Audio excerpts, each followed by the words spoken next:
Good afternoon, everyone, and welcome to our latest webinar. A really exciting one today, a little bit different from the mirror side. Today, we're going to be diving into recruitment and retention lessons from inside aged care.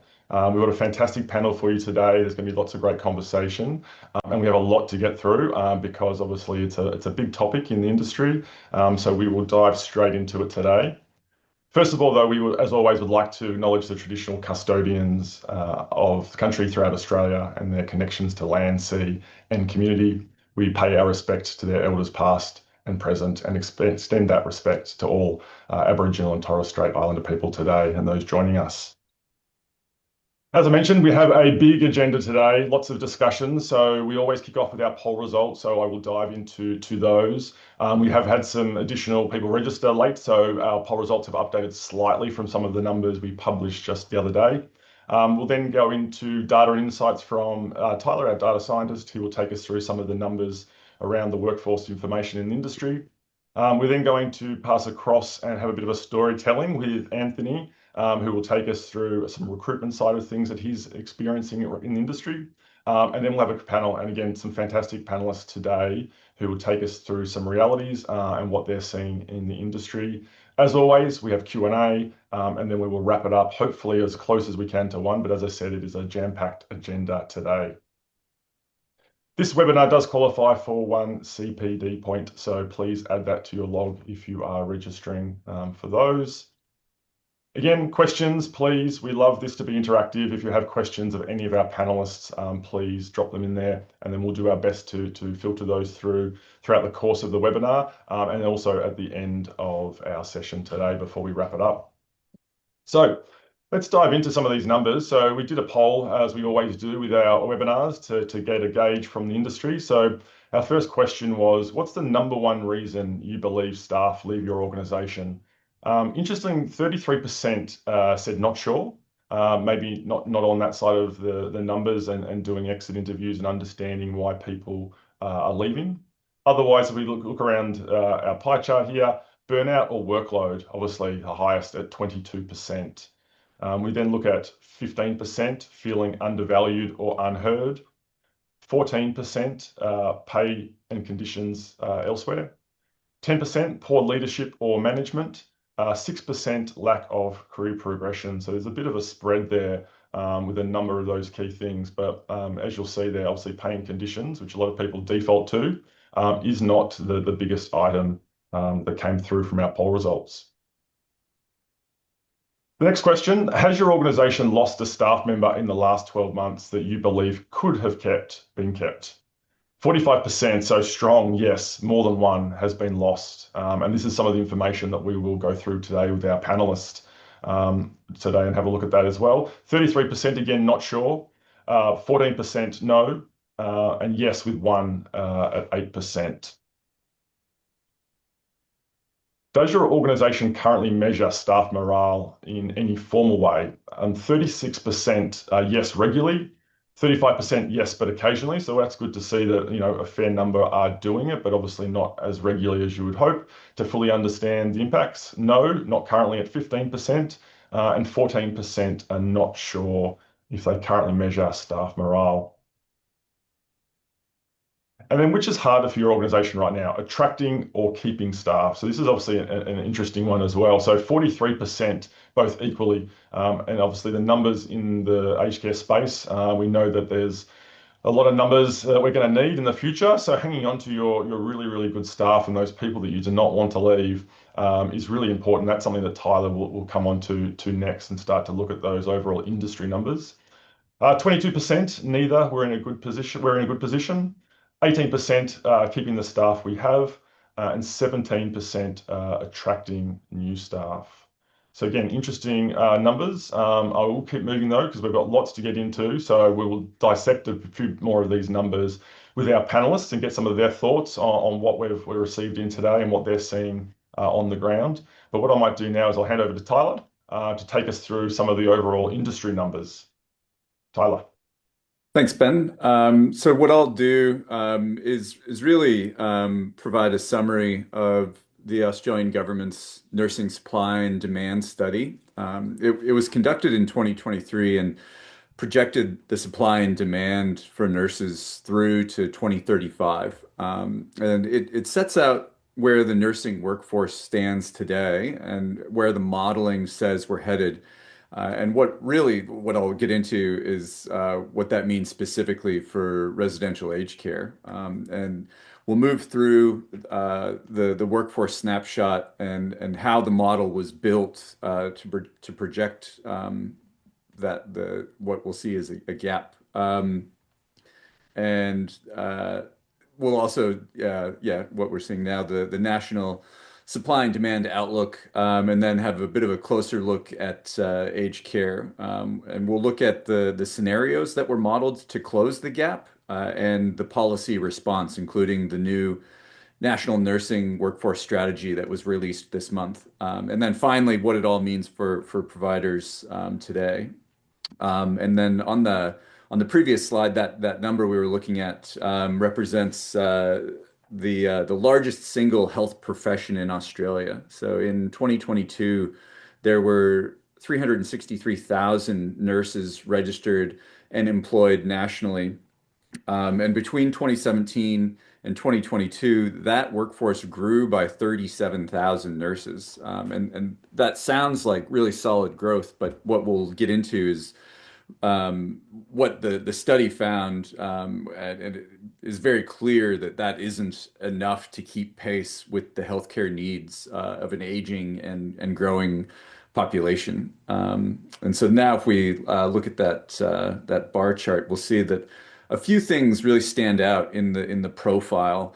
The workforce is growing, like I said, so that we are seeing more supply in nursing.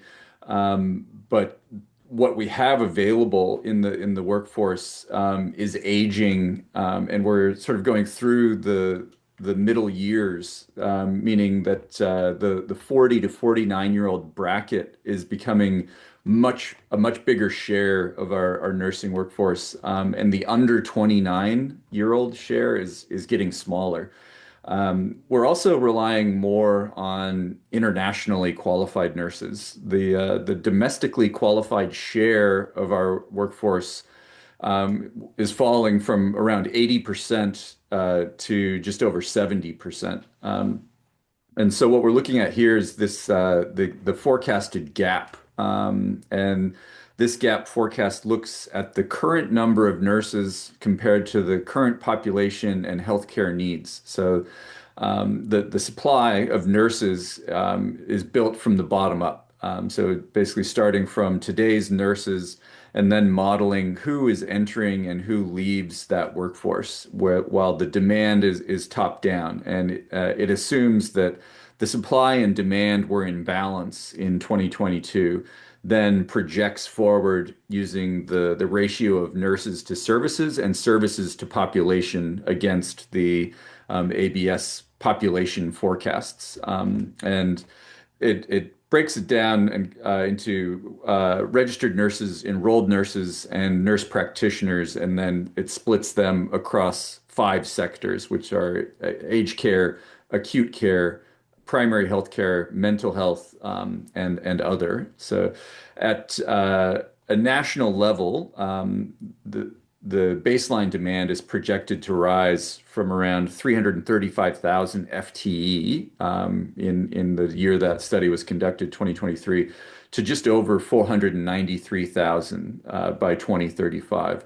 And as we saw, the nursing supply grows, so around 325,000 to 423,000. So again, that we see that gap emerge. And on that previous slide, it was 71,000 is that projected gap, where that's full-time employees. So the head count is just about 80,000 nurses. And what's important for aged care with that gap is actually, I'll just finish off this slide. So this is the baseline, that 71,000 FTE. This is essentially the gap that we will experience if nothing changes in the current settings.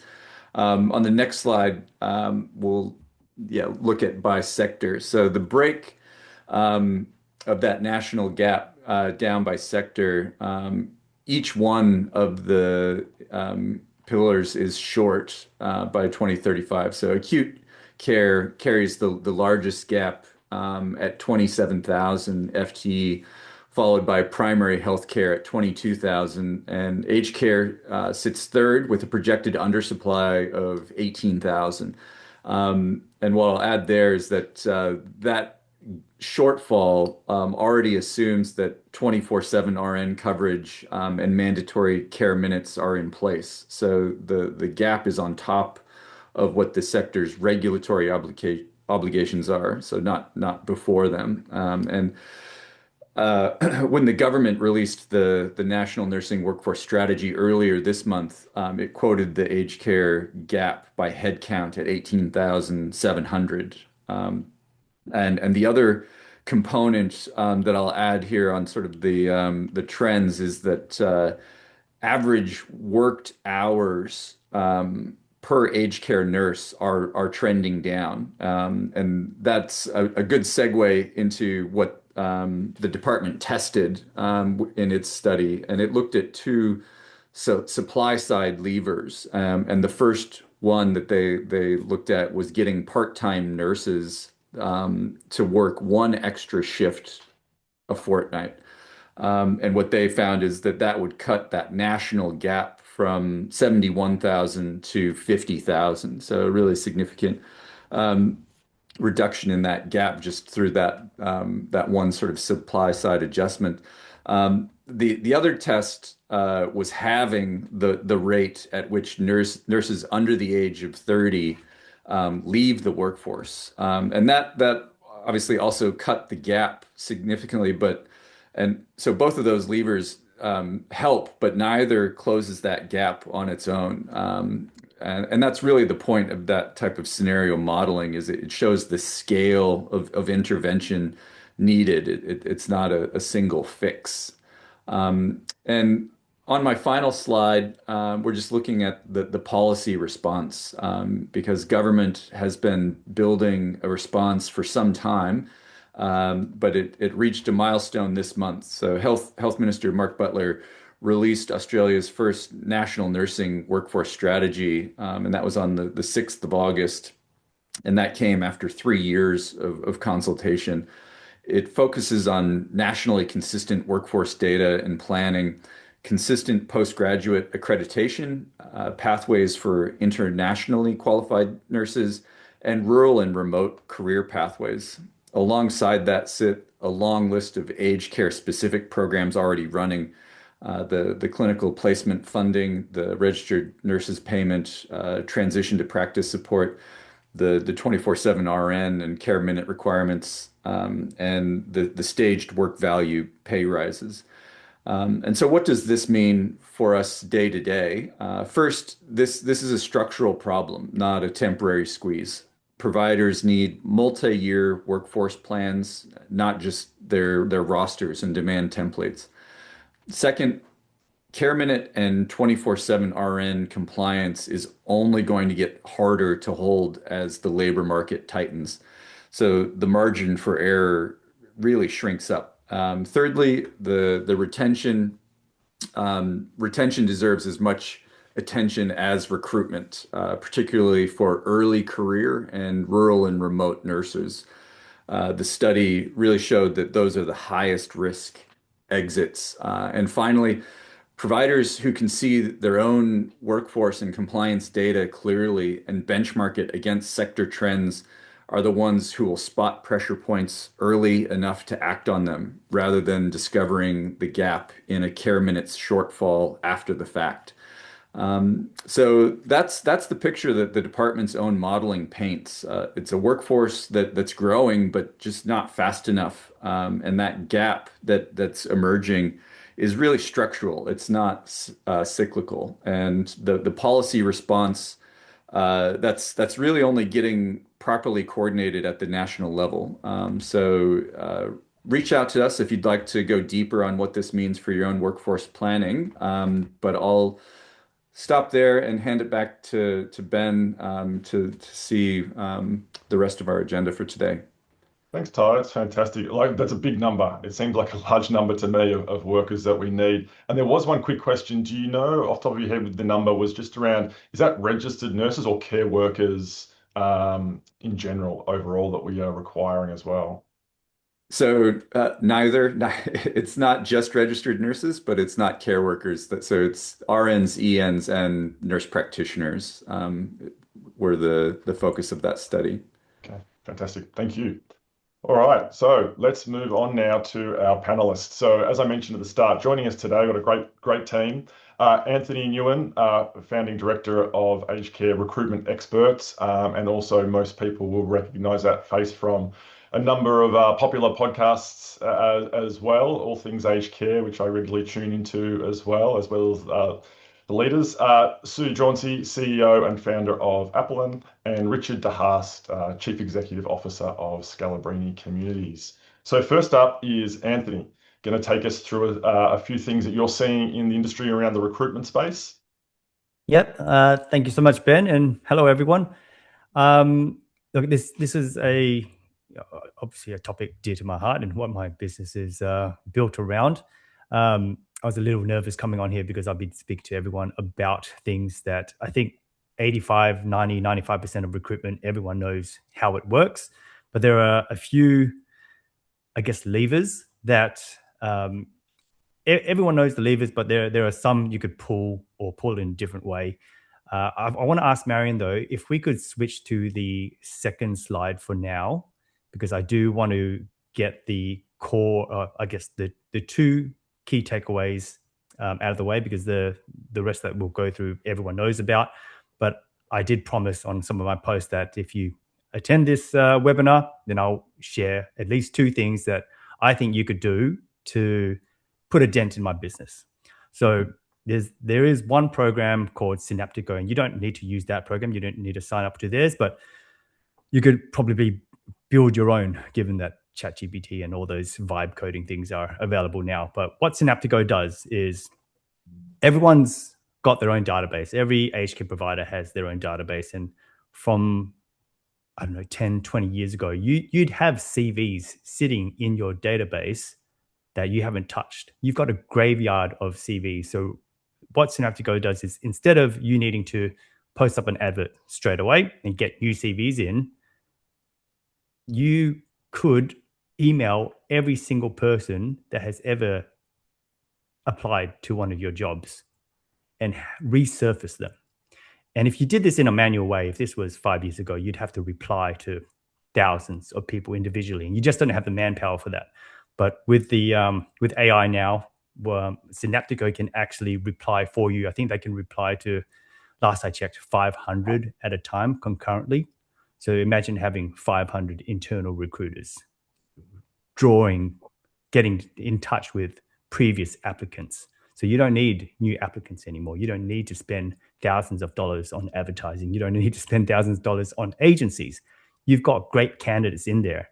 And a lot of times when I'm recruiting, I always ask, have you applied to this my client before? And they said, yeah, I've applied 3 years ago. But no one's got in touch since.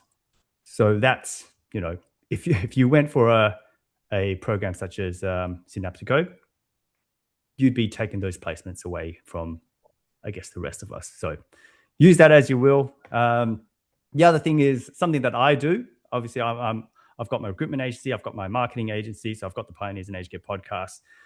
Part of my job, and it goes hand in hand with recruitment, is get out there, network, capture stories. I'm a podcaster, so I will capture the stories of everyone in aged care that I can to showcase the careers that we can have in the sector. And that is one of my unique selling points. But you guys can do this yourself. I guess the problem being that you're already inundated with your own workload, that spending 5 hours out of your day to go out and meet all your hiring managers and getting to know them and capturing it on film, editing, it is a big job.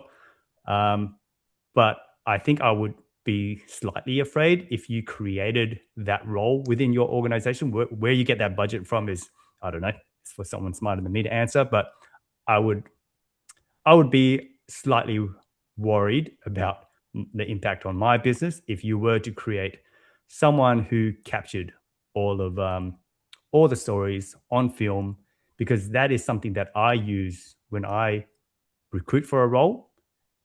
I put that out there. So if I talk to a candidate, say this is the role, watch this, get excited about it, and they do. So those are the two things. If the rest of this presentation I'm giving is basically me telling you how to do your job and do what you already need to do, I think those are two things that you may or may not have considered. And if the professional networker role and content creator podcaster role is out of your budget to create, then give me a call. You can go on my podcast and it costs you nothing, right? So yeah, those are the two main takeaways. Marion, if we could please flip to the first one.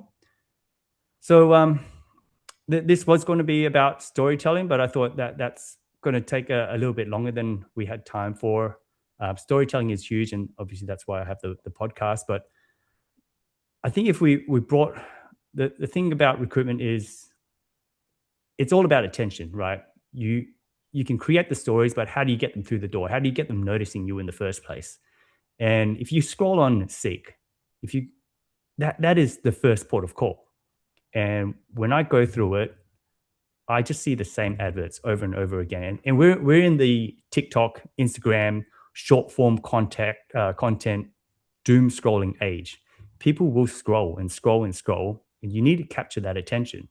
So as an example, and you may not be able to do this because of your personal or your corporate branding, but what my most successful ads have different titles. So one of them is called Worst Nurse in Aged Care. Another is called, is aged care where OTs and physios go to give up. And probably the most well-known one is clinical nurse manager wanted to bring sexy back to aged care. So it's just something different, and it gets them to stop, click, and have a look, right? And you just need to capture that attention. So you need to be different with your adverts. And I know ChatGPT has come out, Gemini has come out, all these large language models where everyone is now using AI to write their adverts.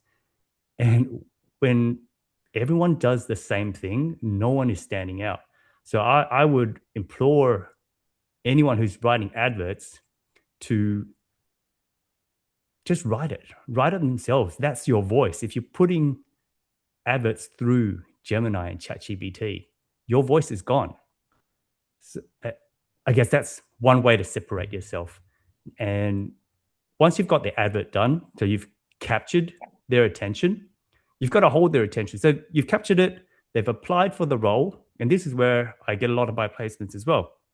They've applied for a role, they don't hear anything. I don't know what happens when candidates apply to internal adverts, but as soon as a candidate calls me, I'm pretty much calling them as soon as I can, because I'm feeling that it's a race to get that candidate because their attention is limited. So I need to call them. I need to hold on to them and meet them as quickly as possible, because if I'm meeting them, that's another 30 minutes to 1 hour of their available time. And then you're working in aged care, whether you're a nurse or a manager, they've barely got any time. So if I can monopolize their time, then I've sort of excluded them from going to other meetings, taking other interviews. Key here is a bit of urgency, and on the video call, first impressions count, right? When I meet with my candidates, I try to bring a bit of energy, and I'm trying to get there. I guess what I'm trying to bring out is a bit of joy, a bit of I'm trying to represent the client in a way that gets them excited about the role. So first impressions count on the face-to-face and the video call. On the next part, the interview prep, I don't think there's enough emphasis given to a candidate when they're preparing for an interview. So on my interview preparation email, I'll put the podcast on there. I'll put the map on there. I'll put the distance between their home and where the facility is. I'll put as much info on there as possible to make sure they're fully prepared. So that's just another way I try to monopolize their time and keep them from exploring other positions. And finally, on the offer, I guess this is where I win a lot of battles. I go to bat for my candidates. I don't know why there are some clients who like to haggle over a 5K. Like if they're not worth the extra 5K, why are they hiring them in the first place? Anthony, these are really good tips because it is about stepping out and being seen as different. Because right from the ad through to the experience of the candidate, you're starting to differentiate yourself as an organization about what you stand for, the things that you're important, and the emphasis you put to particular things. And so don't forget that every encounter right from that ad sets the tone going forward. And that runs all the way through into the interview process, orientation, induction, all of that sort of stuff. And that entry point to Anthony as well, that when you post those, catchy titles that just sort of make people stop, do you notice a significant difference with the application numbers as well? Does that really also not only make them stop, but actually go, oh, okay, this actually does seem a bit more interesting than me just scrolling through all the other positions that sound the same? Absolutely. I've gotten so many applications compared to, I used to hate writing adverts. And that was probably because I didn't really understand my client. I didn't really go out and meet them. I didn't befriend them. I didn't know their story. But once I met all the clients in aged care and I understood their passion, I couldn't help but spend 4 hours. I spend 4 hours per advert writing them out. And I'll get applications from people who aren't even interested in the role. They will just reach out and say, "Hey, Anthony, I like what you've put out. Totally resonate with that. Not looking at the moment, but if you've got anything in mind in the future, let me know." But my adverts have, they've saved me in a lot of ways. And I noticed recently you did a fantastic one too, more so I guess you were advertising for a job and a company, but also a whole region, and like come to the region for these roles as well. So looking at the difference between, I guess, sort of your sort of city sort of placements versus the regional as well, what's some of the things you sort of see on the recruitment side for getting people into those regions, which can be a bit more challenging to get the workers you need? Yeah, I think the regional ones are hard. They're like, as much as I want to attract people into the regional places, part of the process is also to try and scare them off a little bit, because the last thing I want to do is recruit for the role twice. Now, you want the applications coming in, but you definitely want to filter out the ones who aren't fully committed or who don't realize the reality of moving to regional aged care.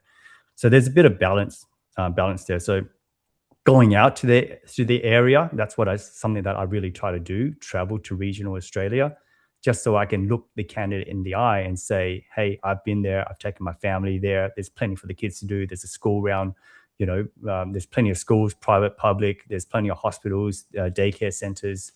I would say that if you're in recruitment in an aged care provider, you definitely need to travel. You need to meet your hiring managers and go to these homes and see what it's actually like, so that you can look your candidates in the eye and tell them that it is a legitimately viable place for your family. Yep. And we've also had a question as well, which is about how frustrating it can be as well when you're applying for roles as someone who's looking for the roles and then don't get informed. So I'm assuming that's something else you follow up with as well, as if someone's not successful and they've put the effort in to do a letter and go through the interview process, that they also then get notified and not just ghosted as well if they weren't successful. Yeah, no, absolutely. It's a follow-up, because they'll be good for other roles. You don't want to burn those bridges. And I'll admit I'll have hundreds of applications for some roles, and as much as I try my best to get through to them, I guess I could send and I do sometimes just send a generic email out saying thanks, but basically thanks, but no thanks. But I prefer that phone call, but that's sort of what two options that you've been stuck between a rock and a hard place. So I prefer to call them and let them know that they're unsuccessful. But that's the thing. That's where Synaptico comes into play, because it can do that for you in a more human way. Yeah, and there's also another comment. Sorry, just confirming as well that not to haggle over small amounts potentially for a role if you found that right person. I think there's a few comments agreeing with you on that last point. That is a huge one, because I really do get excited about the clients who go straight. They say, Anthony, we've got a budget between 160 180, and then they'll straight up offer the 180, without even blinking. And what does that say to your candidate? What does that say, that they didn't have to negotiate for the top end?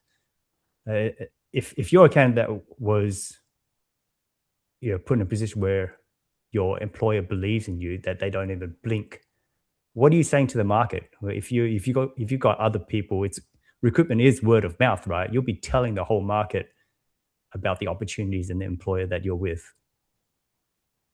Yeah. And Richard, you have something to add there? Oh, look, I think Seek can make you lazy. So we just did a recruitment for an operations manager in South Australia. We had 66 candidates, and I just went back with a 4-line copy and paste to everybody that was successful and didn't make it to the recruitment process. But I sent that email first before I clicked unsuitable in Seek, because Seek obviously sends an automated email. But I can tell you, because I was curious, because my team thought I was nuts, because that kind of took me 40 minutes of time. But 12% of the candidates came back and said they really appreciated the touch. And of that, several of them said, can you give me any feedback as to why I didn't make it to interview? So I then made 3 follow-up phone calls. None of them lasted more than 5 minutes. But I can tell you, in that marketplace, us as an employer has a very different conceptual view, because that is what people carry into the barbecue and the family meal and the conversation with their friends on a weekend about being in the job market. It's that point of differentiation. Yeah, no, good point. Thank you so much, Anthony. That was fantastic. Obviously, there's multiple parts to this. So recruitment up front is obviously one part, but we'll now move through onto some of our other panelists. So I'm also going to introduce Sue Jauncey, the CEO and founder of Appelin, to step up and provide some information. We've actually had a comment that probably rolls into a bit of your role and what you probably see. And someone made a comment around emotional intelligence has a big part to play, obviously, in this. So you're now coming at it more from the psychology aspect of workers. So I'll hand it across to you. Okay, thanks, and good morning, good afternoon, everyone. So yes, I'm a registered psychologist and I come from the forensic space. So I want to share with you today that some of the work that we do across the globe in terms of the topic of retention that we have. I'm going to talk to you today about a methodology that we call human universals. Okay, so when I talk to you about human universal, it means we address the way human is wired.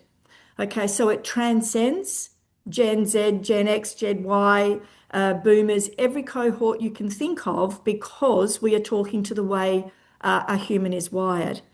Now, and it covers every industry, every role type, because again, it's the way human is wired. So if it is human universal, what I'm about to say to you should resonate with everyone if it's true universal. You can tell me in the chat if it is or it isn't, but if you're telling me it doesn't resonate with you, then I've got to go back to the drawing board in terms of what we're doing here. So when we're wanting to retain staff in terms of what we're doing, we're looking at the psychological well-being and how people feel in their workplace and what they're doing. So let me give you the definition, a quick definition of psychological well-being. It's the degree to which someone feels like they have positively contributed and participated in their work-life experience.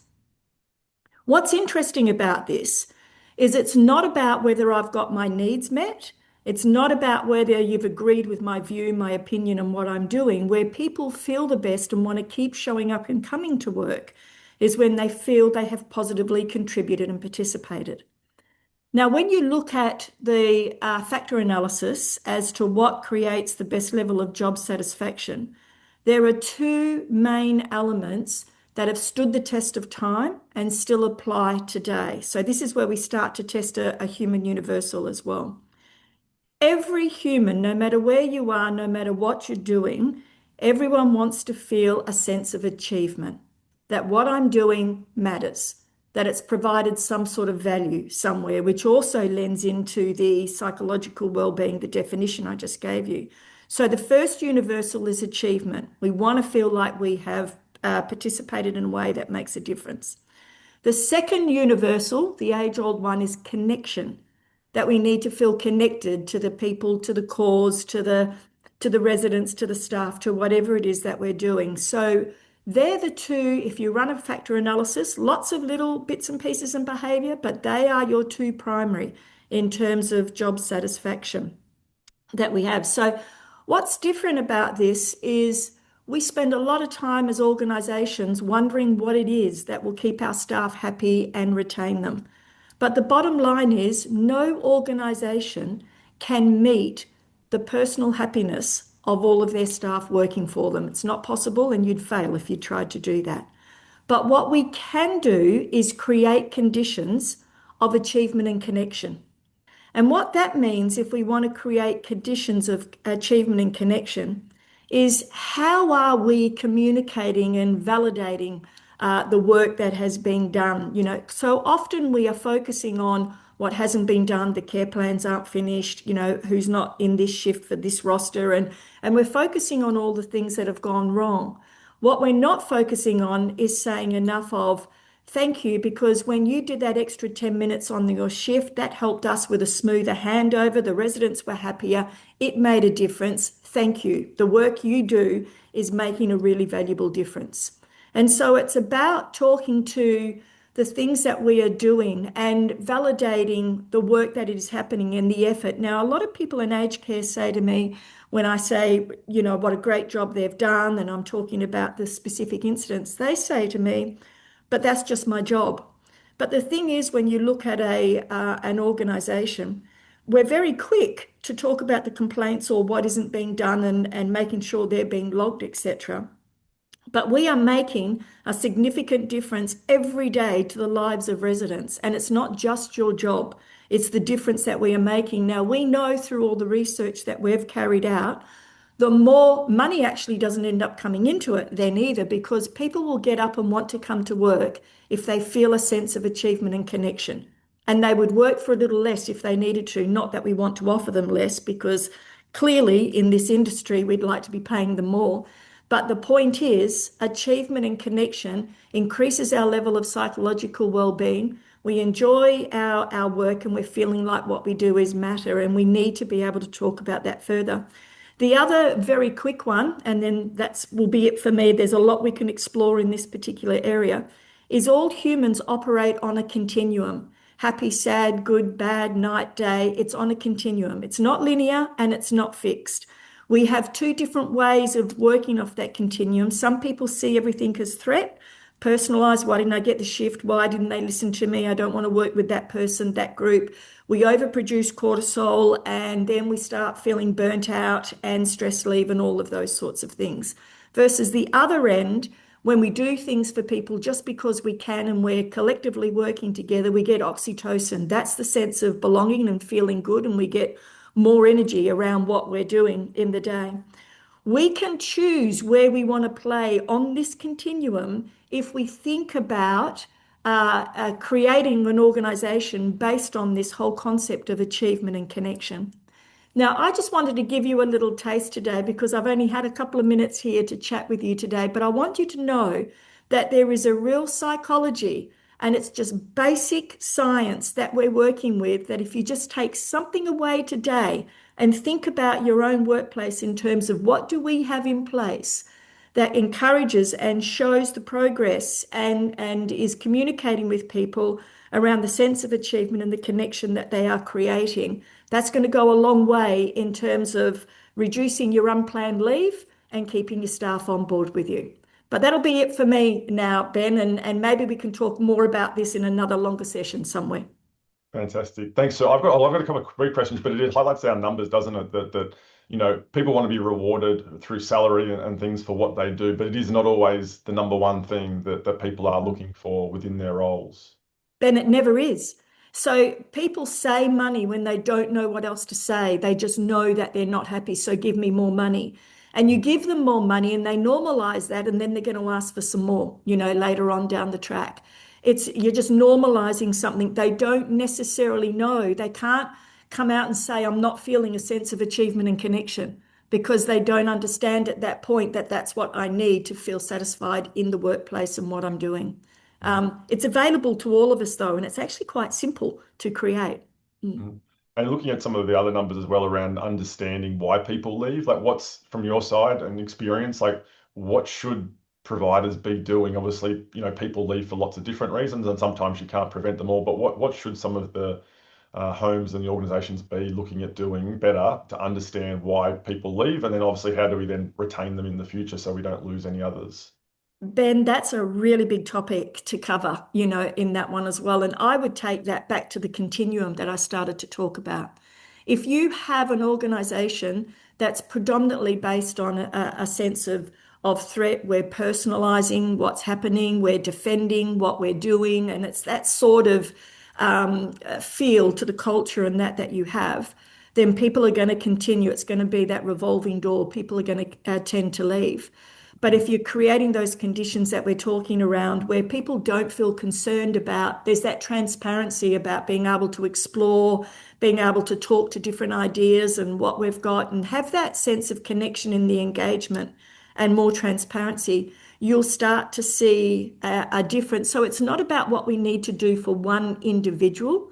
It's around which end of the continuum are we playing in? Are we transparently open? Are we listening to what's being said? Are we being creative? Are we being curious versus defending, controlling, and one end of the spectrum that we're talking to? So it's a topic that is well worth exploring, that we wouldn't be able to do in a minute or two. Yep. But understanding that continuum exists, and we get to decide, what we're going to create. Yeah. Fantastic. Thank you so much. Richard, I'm dying to hear from your side of things. What's happening within Scalabrini? How do you manage the full spectrum of workforce from recruitment and retention? What are some of the practices you've implemented in your home?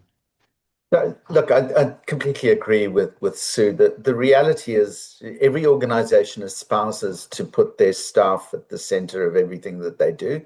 In fact, many have that baked into their values or the mission statement, or they have it in posters up in the staff room. But there is a difference to actually meaning it. And organizations need to feel the pain of meaning it. And you've got to make intentional decisions around those sort of things. So we are currently within Scalabrini sitting at 9% labor turnover every year. Now, that's been in place for the last 2.5 years. And we think we've kind of plateaued at that 9.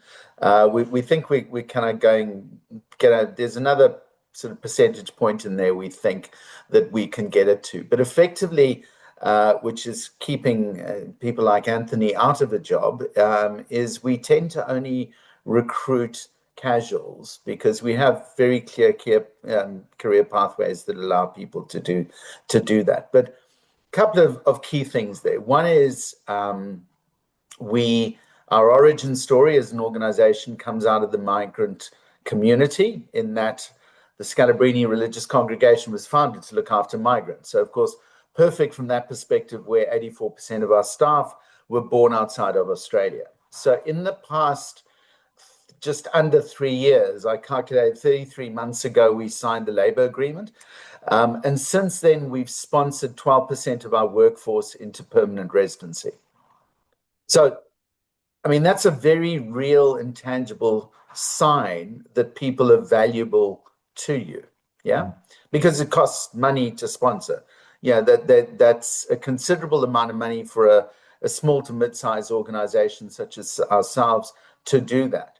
But I can tell you, back to Sue's comment, is everybody watches those moments, because I've had staff walk up and say, "Thank you, Richard." And I've kind of gone, "For what?" What is it? And they've gone, "Because you sponsored so-and-so. I don't need it myself, but they're my friend, they're my co-worker, they work in the same household as me, and I can see the transformative nature of what the organization is allowing people to do in that space." I'm not surprised, but I'm disappointed that organizations don't survey their staff regularly. So we have an annual employee engagement survey, and out of that, we very transparently share the results and co-design solutions with the staff around addressing the issues that they've been raised. And what we've found is that shifts the people in the neutral space into the promoter space. Organizations go, "Well, how do we get the sort of the negative people into the positive?" But there's actually a group. It's the undecideds that watch in you very carefully, and very intentionally then report back to the staff about, "These are the things that we've done. You said, we did, and this is the outcome." Pay is not everything. I mean, we pay between 5 to 10% higher than the award, so I don't think that's excessive. But our resting point is that we will give staff as many shifts as they want, which then means that you don't then become part of their stable of options if they're a casual or they don't have sufficient shifts, whereby if their other employer calls them and they tend to give them more shifts, they're likely to say that yes to them, not to you. So what does that practically mean? That practically means that our worked hours for agency is less than 1%. Wow. So I'll repeat that. Our worked hours for agency is less than 1%. Our overtime for staff is less than 2% of worked hours. In fact, it's about 1.5%. We budget for 2%, but they tend to come in at about 1.5%. That's across the portfolio. So straight away, the intent of giving people as many shifts as they want addresses those key cost factors of agency and things like that everybody moans about. Because actually, all due respect to your data, Tyler, I don't think the industry's got a recruitment problem. I think it's got a retention problem. And I often wonder, in fact, the Minister of Health, we did an acquisition, it's in his constituencies, I met him. He said to me, "What do I say when people say we've got a workforce problem?" I said, "Minister, the first thing you should ask them is, what is your labor turnover?" Because in aged care, it tends to be anything north of 20% up to 40%. And so you think about that churn and the outcomes for your customers, let alone your organizational cohesiveness, your sense of team, the ability to build groups of people with shared common purpose. When you have that instability and that turnover, your customer outcomes go up exponentially because there is a stability of workforce. It's the same people who get to know them and understand their needs. And so that is a good question. You should be asking, and I believe boards should be asking executive teams, what is your labor turnover? Because that's an indicator of cultural healthiness. Back to some of the material that Sue's been talking about, it's whether people get out of bed and kind of want to come to work. Because with due respect to the language, nobody wants to work for assholes, and nobody wants to work in organizations where it's toxic and unpleasant, quite frankly. And so if you genuinely invest the time into those spaces, using the tools and techniques that Sue and others have, but coming from a very, very generous and genuine sense of wanting to make a difference in the lives of your people, then suddenly you can honestly move some of those metrics. Because 4.5 years ago, the turnover at Scalabrini was 39%. So in the space of 2 years, 2.5 years, it came down to single digits, 9%. A lot of intentional focus on some of these things. But honestly, a lot of this is common sense. Genuinely, it's common sense. Because if you, as an individual, as somebody who works for an organization who reports to somebody, because we all report to somebody, we're all accountable to somebody. If you are treated well, if the person behaves in a fashion towards you that is authentic, genuine, cares about who you are, then your discretionary effort, to the point that was made earlier, will increase. You're likely to do more if the goodwill in the bank balance and the goodwill bank balance is higher. And organizations, to borrow from Sue, the confrontational, the judgmental, the finding fault organizations are continuously extracting credit from the goodwill bank balance. Yeah?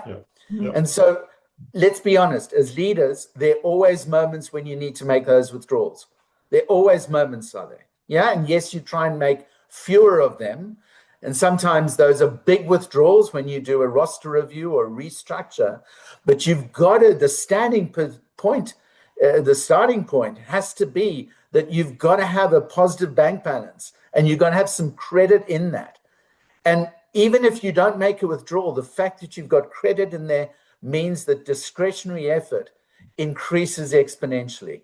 And then what happens is that others watch. So 4 months into my tenure, I suspended 20% of the workforce on one of our sites. Yeah? Now, that sounds like a lot, but the reality is we were spending $450,000 a month on agency fees on that site. So we didn't have a lot of headcount, but that's no longer an issue. But the board said to me, Richard, what have you done? And I said, well, we had a whistleblower who said that staff were sharing their PIN numbers for the login and log off, and people were leaving early. And I said, we investigated. I ended up terminating 18 people. Yeah. And I sent out a note the first day we suspended the first group of 4 people, saying the system's changing. It's all now biometrics. If your 8 fingers and 2 thumbs don't work, take a photo with the clock behind you, send it to admin, and we'll pay. The very next day, a staff member came up to me and said, thank you. And I said, for what? And she said, well, for years we've been saying, we know this is a problem. The good ones of us have watched our colleagues do this, and we haven't succumbed to this. But thank you, because you've done something with us. And so we have this rule that we don't walk past, as leaders, the difficult, the uncomfortable, the complex, just because it's all of those things. We deal with them because you always, as a leader, have an audience. You are always being watched. Yeah. And if the behavior you walk past is the behavior you condone, and it's the behavior that then everybody sets and expects for everybody else. So what then happens is the people who are aligned with your culture, aligned with your purpose, aligned with delivering outstanding service and quality and wonderful experiences to your customers, those are the people, the silent majority, that look and go, this is actually a place where I want to work. Yep. Because they value the things I do. Anyway, I don't think I've drawn breath. No, that's all right, Richard. Just a quick question on that, because one thing that we sort of see from my space, just looking at from the Mirror side and working with software and providers and the training and education, and you sort of touched on it there, is onboarding. So I'm assuming onboarding and bringing the new workers into your culture and the expectations. You obviously do a lot up front to bring them into your team. which hopefully then obviously pays dividends on the retention. But just very, very quickly, because just I'm conscious of time, your onboarding process, like how formal is that, and what's that sort of look like? So because as I said, we typically employ casuals. The rule is if you employ a casual, you've got to give them a minimum of 6 shifts in their first fortnight. Yeah.